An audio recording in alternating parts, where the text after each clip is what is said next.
1.4 या 1.5 booster jet उसमें दे दें, turbo petrol engine. Dual cylinder technology Maruti start कर दे यूज़ करना। तो हेलो दोस्तों, कुछ दिन पहले मेरे पास कमेंट आया था कि मारुति सुजुकी से रिलेटेड जो 2025 में गाड़ियां आने वाली हैं उसके बारे में बताओ, और स्पेशली जो हाइब्रिड है, जो ईवीज हैं, उनके बारे में बताओ, और उनकी टाइमलाइन क्या है, उनके प्राइसेस वगैरह क्या हैं। मैं भी सोच रहा था बनाने की, और इवन दूसरे मैन्युफैक्चरर्स की भी, लेकिन मारुति सुजुकी की ही इतनी डिटेल्स हैं कि ये वीडियो थोड़ी लंबी हो जाएगी। और जो भी मैन्युफैक्चरर्स की आपको और चाहिए, इसमें कमेंट कर देना, मैं उनको भी आने वाली वीडियोस में इंक्लूड कर लूँगा। मारुति में जिनका शौक नहीं है उनके लिए भी ये वीडियो बहुत ज़रूरी है देखनी, बिकॉज आप अगर उनको चाहो ना चाहो, लेकिन क्योंकि सबसे बड़ा मैन्युफैक्चरर है, वो जो चीज़ें करता है वही मार्केट जो है एक तरीके से रिस्पॉन्ड करता है। जो टेक्नोलॉजी वो लाएगा, जो चीज़ें वो लाएगा इंडिया में, उससे पूरा मार्केट शिफ्ट होता है। इसीलिए आपके लिए भी ये वीडियो बहुत इंपॉर्टेंट है, जो मारुति की गाड़ियाँ प्लान नहीं कर रहे हैं।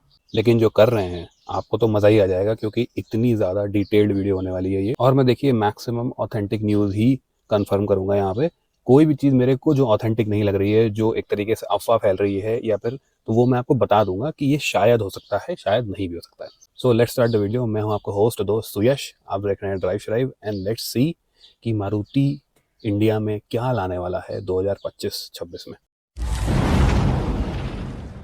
तो सबसे पहले बधाइयाँ ब्रेजा में, इनफैक्ट इवन सेलेरियो में भी 6 एयर बैग्स स्टैंडर्ड हो चुके हैं। ठीक है, 6 एयर बैग के साथ साथ आप और चीज़ें देखो, सेलेरियो में हिल होल्ड हो गया है, ESC आ गया है। ये सारी बहुत ही इंपॉर्टेंट चीज़ें होती हैं, स्पेशली फॉर एंट्री लेवल का। बेसिक हिसाब किताब ये है कि सेलेरियो बनी है ऑल्टो, नए वाले ऑल्टो के प्लेटफॉर्म पे, जिसको एक स्टेबल बॉडी शेल का जो है वो रेटिंग मिली थी ग्लोबल एनकैप से। तो ये चीज़ आप देखिए कि बॉडी शेल भी जो है वो इम्प्रूव हो गया है, 6 एयर बैग्स भी आ गए हैं। तो इनफैक्ट अभी की जो नॉर्म्स हैं उसमें सेलेरियो की डिसेंट रेटिंग हो जानी चाहिए। तो अगर मारुति ने इन दोनों गाड़ियों में स्टैंडर्ड कर दिए हैं, तो अब बलिनो हो गई, आपकी ग्रैंड विटारा हो गई, ये कहाँ जाएंगी? मुझे लगता है मे भी हो सकता है कि ऑल्टो में ना करें, लेकिन बाकी उसके ऊपर सारी 2025 में लाइनअप मारुति का 6 एयर बैग स्टैंडर्ड हो जाएगा। तो ये एक बहुत ही बढ़िया चीज़ है। एक और रीज़न है, मैं ब्रेजा को इतनी जल्दी रिकमेंड नहीं करता था।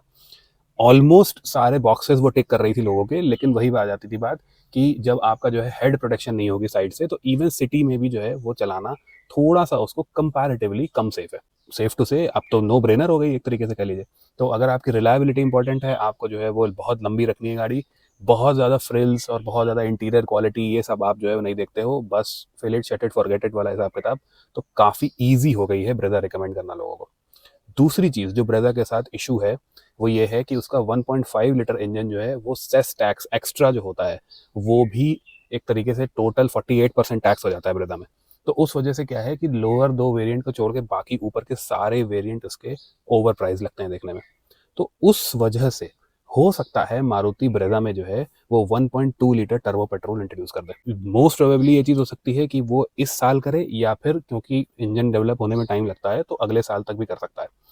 लेकिन सबसे मेन बात यह है कि जो 1.23 सिलेंडर जेड सीरीज आया है, Z12 इंजन, उसका जो यूज़ है वो मारुति इतनी धांसू तरीके से जो है वो सब में कर देगा। स्विफ्ट हो गई, बलिनो हो गई, ये जितनी भी गाड़ियां हैं उसमें आपका जो है वो 1.2 NA आ जाएगा।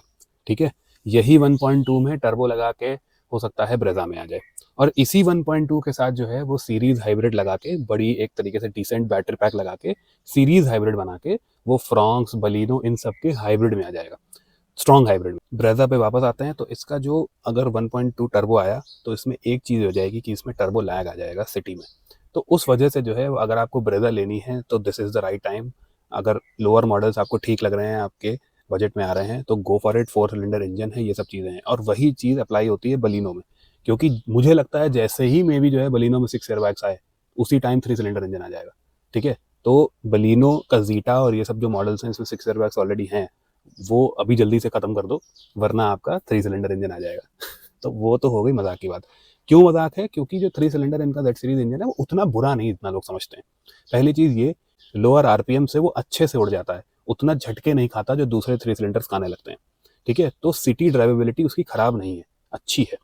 लेकिन हाँ, अगर आप बिल्कुल खींच खींच के चलाते हो तो ऑब्वियसली आपको जो है वो फ़र्क फील होगा 4 सिलेंडर में और 3 सिलेंडर में। लेकिन 99.99% लोग वो जो उस पर्टिकुलर प्राइस रेंज में गाड़ी लेते हैं वो इतना खींच खींच के नहीं चलाते हैं, आराम से ही चलाते हैं इस तरीके की गाड़ियाँ। तो इस वजह से जो है वो 3 सिलेंडर इतना बुरा नहीं है जितना आप सोच रहे हो। एक बार उसकी टेस्ट ड्राइव करके देख लो, आपको समझ में आ जाएगा। लेकिन मेन ये बात है कि यही एक इंजन जो है वो मोस्ट प्रोबेबली अलग अलग एप्लीकेशंस में सब गाड़ियों में आने वाला है। तो अब हमने क्योंकि बात कर दी है हाइब्रिड की, तो फ्रॉन्क्स हाइब्रिड तो जो है वो टेस्टिंग फेज में दिख गई है। हो सकता है मारुति 6 महीने 8 महीने उसकी टेस्टिंग करे, लेकिन मारुति के पास सीरीज हाइब्रिड जो है इसमें आप बना रहे हैं। मैंने सीरीज हाइब्रिड के ऊपर सब कुछ मेरी हाइब्रिड वाली वीडियो बना दिया है कि वो उसकी क्या अच्छाइयाँ होती हैं, क्या बुराइयाँ होती हैं, तो वो आप उधर देख लेना, ये वीडियो लंबी हो जाएगी। लेकिन मेन चीज़ ये है कि 35 किलोमीटर पर लीटर का आपको जो है वो सिटी में एवरेज वो लोग टारगेट कर रहे हैं। और दूसरी चीज़ विच इज़ प्राइसिंग, तो इतना खुश होने की भी बात नहीं है, क्योंकि लेट्स से कि जो वेरिएंट फ्रॉन्क्स का 10 लाख रुपए का आ रहा है, वही वेरिएंट आपका सीरीज हाइब्रिड में 12.5-13 लाख रुपए तक का आएगा ऑन रोड। तो उस वजह से जो अगर आप लंबी रखोगे गाड़ी और बहुत आपका सिटी में चलना होगा, तब आपकी गाड़ी 5-6 साल में जो है वो एक्स्ट्रा मनी निकाल पाएगी जो आपने दिए हैं। तो 1500 किलोमीटर पर मंथ से ज़्यादा आपको सिटी में चलना है, सीरियसली वेट फॉर इट।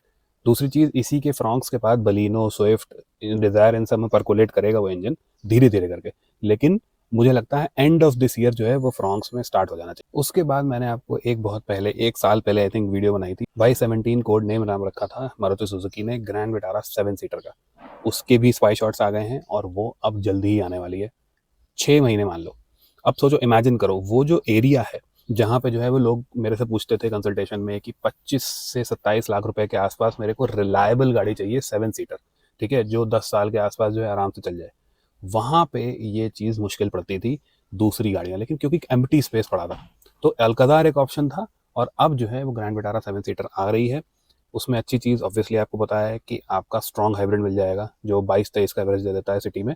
हो सकता है 1-2 किलोमीटर वेट वगैरह की वजह से गिर जाए, लेकिन ओवरऑल उसका एवरेज बहुत ही ज़बरदस्त रहेगा। दूसरी चीज़ ये है कि ये अभी पक्का नहीं है कि इसका दूसरा इंजन कौन सा आएगा। तो अगर 1.5 एनए ही दे दिया तो फिर गड़बड़ हो जाएगी, क्योंकि उसकी परफॉर्मेंस फिर अर्टिगा XL6 वाली ही रहेगी। हालांकि उनको भी लोग तेज चला लेते हैं, लेकिन वो उस पर्टिकुलर प्राइस पॉइंट पे सूट नहीं करेगी। और अगर मारुति का दिमाग में कुछ जो है पता नहीं क्या चल गया, तो वो क्या पता 1.4 या 1.5 बूस्टर जेट उसमें दे दें, टर्बो पेट्रोल इंजन। तो उसका पक्का नहीं है, लेकिन हाइब्रिड आना 100% श्योर है। ग्रैंड विटारा 7 सीटर के बारे में दो और चीज़ें हैं। एक, हो सकता है कि अगर इनका 1.5 एनए इंजन आए उसमें, तो ये काफ़ी नीचे से स्टार्ट हो जाए, इन अ सेंस कि 16 लाख रुपए के आसपास से जो है इनके लोअर वेरिएंट स्टार्ट हो जाए। तो वो कर सकते हैं वो कैपिटलाइज, क्योंकि जहाँ पे जो है वो अर्टिगा XL6 खत्म हो रही है ऑटोमेटिक मॉडल्स उनके, वहीं से ये ग्रैंड विटारा का 1.5 एनए 7 सीटर स्टार्ट कर दे, ठीक है।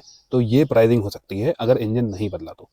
और दूसरी चीज़ ये कि ग्रैंड विटारा में जो स्टाइलिंग है 7 सीटर वाली में, वो हो सकता है ई विटारा जैसी आए, फ्रंट की स्टाइलिंग।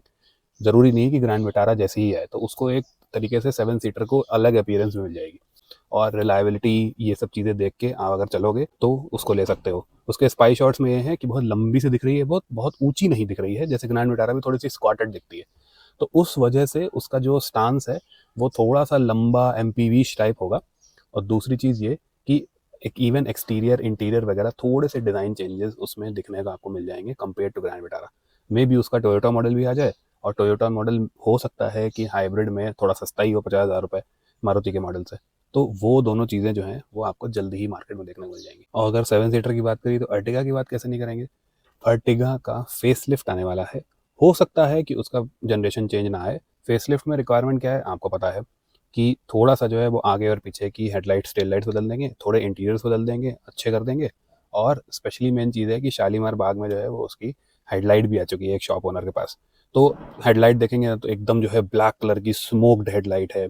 और बाकी खूबसूरत कर देंगे थोड़ी सी गाड़ी। 6 एयर बैग्स आपके दोनों अर्टिगा XL6 में आ जाएंगे। और हो सकता है कि अर्टिगा से जो है वो dual cylinder technology Maruti start कर दे यूज़ करना।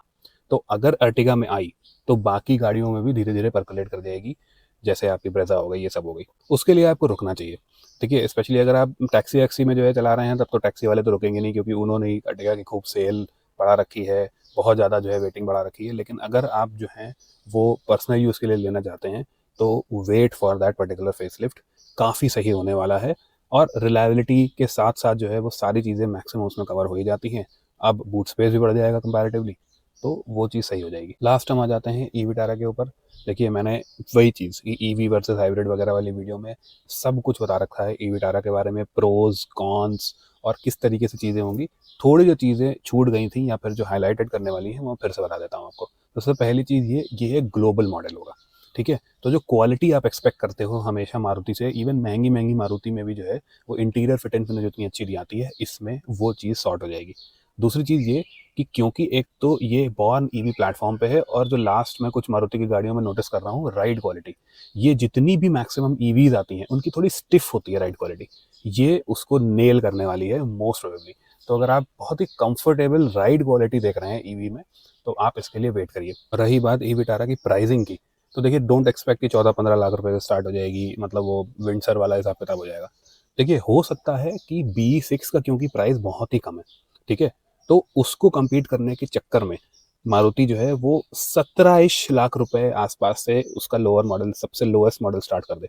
लेकिन क्योंकि 7 एयरबैग्स और ये सब चीज़ें स्टैंडर्ड आ रही हैं, तो बहुत नीचे नहीं जा सकते। तो इस वजह से आप समझो कि 17-18 से 25 के आसपास उसका जो है वो प्राइसिंग आएगी। दूसरी चीज़ LFP बैटरीज हैं, मारुति पे वैसे भी लोग जो है रिलायबिलिटी में बहुत ज़्यादा विश्वास करते हैं, तो लग मुझे रहा है कि ऐसा ना हो कि इसमें लाइफ टाइम वारंटी ना हो। ई विटारा में हो सकता है कि 10 साल तक ही वारंटी आए, तो वो सारी चीज़ें वारंटी से रिलेटेड हो गई। ये चीज़ पक्का नहीं है, लेकिन अभी जिस पर्टिकुलर टाइम में मैं शूट कर रहा हूँ, अभी इसमें वारंटी में कोई खबर नहीं है। तो अब आप मेरे को बताओ कि आप नई वाली जो है अर्टिगा में इससे ज़्यादा एक तरीके से प्रभावित हो, या फिर ई विटारा से, या फिर ग्रैंड विटारा 7 सीटर आप देख रहे हो, या फिर जो है वो आप हाइब्रिड टेक्नोलॉजी, जो सीरीज हाइब्रिड है 35 किलोमीटर पर लीटर आपको शहर में चाहिए फ्रॉन्क्स और बलिनो जैसी गाड़ियों से, तो किन पर्टिकुलर चीज़ का जो है वो आप इंतज़ार कर रहे हो, और let me know in the comments below आपको दूसरे किस बड़े मैन्युफैक्चरर का जो है देखना है। क्योंकि देखिए ओवरऑल अगर देखा जाए तो Hyundai और टाटा में बहुत कुछ नहीं आ रहा है,